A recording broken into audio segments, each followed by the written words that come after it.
इस वीडियो के अंदर मैं आपको फ़ाइल के बारे में बताऊंगा। ये सारे टूल के बारे में तो मैं आपको बता चुका हूँ। अगर आपने वो वीडियोस नहीं देखी तो वो वीडियो पहले आप देख लें, उसके बाद में आप ये वाली वीडियो देखना शुरू करें।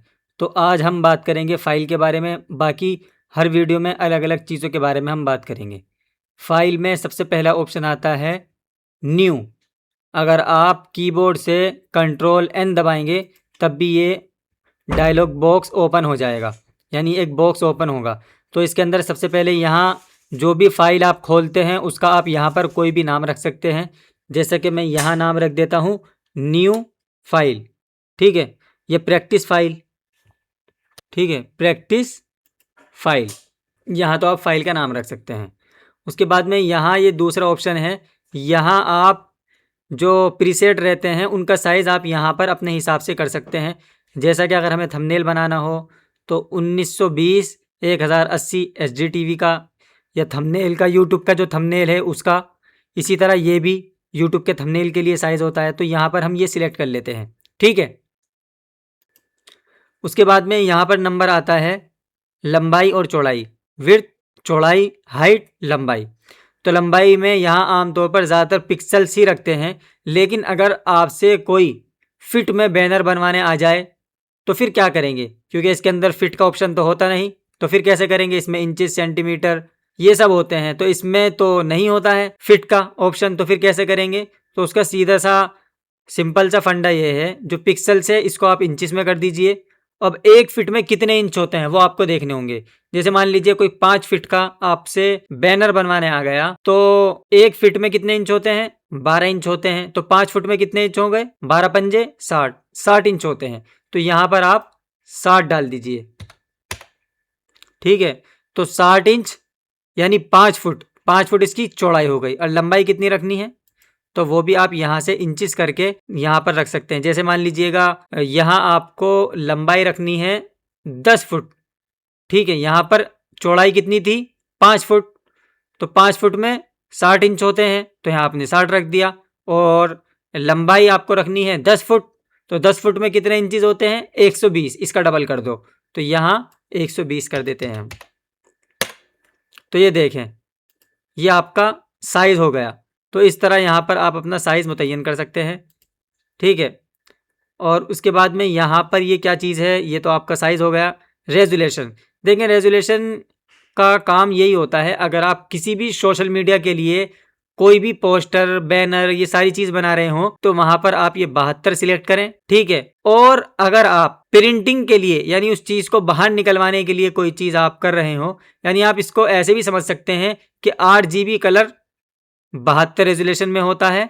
और दूसरा CMY के कलर, यानी प्रिंटिंग वाला कलर, यहाँ अगर आपको करवाना हो तो यहाँ फिर आपको 300 सिलेक्ट करेंगे, ठीक है। इतना आप याद रख लें। उसके बाद में ये हो गया। इसके बाद में और बाकी सारी चीज़ें मैंने आपको यहाँ पर पहली वीडियो में भी बता रखी हैं, ग्रे स्केल के बारे में, लैब कलर के बारे में, बिट मैप के बारे में, तो आप पुरानी वीडियो देख लीजिएगा। वाइट का मतलब ये पीछे बैकग्राउंड वाइट आएगा। बैकग्राउंड कलर का मतलब यहाँ हम जो भी कलर सिलेक्ट, जैसे जो भी कलर यहाँ पर होगा, एक तो वाइट कलर है, एक ब्लैक कलर है, तो यहाँ मैंने बैकग्राउंड कलर कौन सा कर दिया, तो बैकग्राउंड कलर पर जैसे ही आप टिक करेंगे तो यहाँ ब्लैक कलर है तो पीछे ब्लैक कलर आ जाएगा। देखें आपके सामने रेजुलेशन में 72 ही कर रहा हूँ, ये देखें पीछे कौन सा कलर आ गया, ये वाला कलर आ गया, समझ गए। अब मैं दोबारा खोलता हूँ। उसके बाद में ट्रांसपेरेंट कलर, ट्रांसपेरेंट का मतलब यही होता है कि कोई भी कलर वहाँ पर ना आए, ये रहा बिल्कुल खाली कलर आए। तो आपने तीनों को देखा, एक में है आपका वाइट कलर, दूसरा में है ब्लैक कलर, तीसरे में है ट्रांसपेरेंट कलर। और यहाँ मैं आपको बता देता हूँ, पीछे वाला होता है बैकग्राउंड कलर, आगे वाला होता है फोरग्राउंड कलर। तो पीछे जो कलर होता है जब आप बैकग्राउंड में सिलेक्ट करते हैं तो यहाँ जो भी कलर सिलेक्ट होगा वही कलर सिलेक्ट करने के बाद यहाँ पर आएगा। अगर यहाँ ये आपके 2 कलर हैं, इन दोनों को आपको बदलना हो तो यहाँ कीबोर्ड के अंदर ये एक्स का बटन होता है, एक्स का, जैसे ही आप उसको दबाएंगे तो ये कलर चेंज होगा। ध्यान से देखते रहिएगा, देखें लाल कलर ऊपर चला गया, व्हाइट कलर नीचे आ गया। अब मैं चाह रहा हूँ व्हाइट कलर ऊपर चले जाए, रेड कलर नीचे आ जाए, फिर मैं दबाऊंगा, ये देखें। तो इस तरह आप यहाँ से कलर बदल सकते हैं, ठीक है। इसी तरह ये जो आप यहाँ पर देख रहे हैं नीचे, फोरग्राउंड और बैकग्राउंड कलर के नीचे, ये होता है डिफ़ॉल्ट कलर, यानी ब्लैक वाला कलर। अगर आप चाहते हैं कि डिफ़ॉल्ट कलर आ जाए तो कीबोर्ड से डी बटन दबाएं तो फिर ये कलर वहाँ पर डिफ़ॉल्ट हो जाएगा। ये देखें ऊपर ये कलर पहुँच गया है, यानी रेड कलर ख़त्म होकर वहाँ से ब्लैक कलर आ गया है। तो ये कुछ चीज़ें थी जो मैंने आपको इसके बारे में यहाँ पर बताई हैं न्यू फाइल को लेकर। यहाँ मैंने आपको सारे ऑप्शंस समझा दिए हैं। अब हम बाकी के ऑप्शनों को जानते हैं। देखें अगर हम इसको ओपन करेंगे, कंट्रोल ओ इसका शॉर्टकट है ओपन का। जैसे हम इसको ओपन करेंगे तो यहाँ पर हमारे जो फ़ोटोज़ वगैरह हैं, ये जो फाइलें हैं वो यहाँ पर ओपन हो जाएंगी। हम इसको यहाँ से ओपन कर सकते हैं।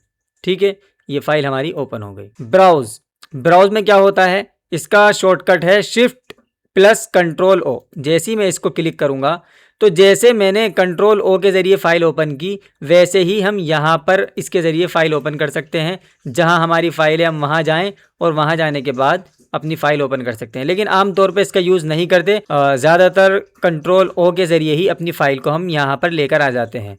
ओपन एस, इसका भी यही काम होता है कि यहाँ पर भी आप अपनी फ़ाइल को ओपन करके यहाँ पर लेकर आ सकते हैं। ठीक है, लेकिन ये भी इसका भी ज़्यादा इस्तेमाल नहीं होता है। अब आगे चलते हैं। ओपन रिसेंट, यहाँ पर आपने जो फाइलें अभी खोली होंगी वो यहाँ पर दिख जाएंगी। जैसे कि मान लीजिए मैं यहाँ खोलता हूँ तो ये फाइल मैंने यहाँ पर अभी खोली थी थोड़ी देर पहले। तो जिन पर आप काम कर रहे होते हैं उनमें से 10 फाइलें यहाँ पर दिखाता है।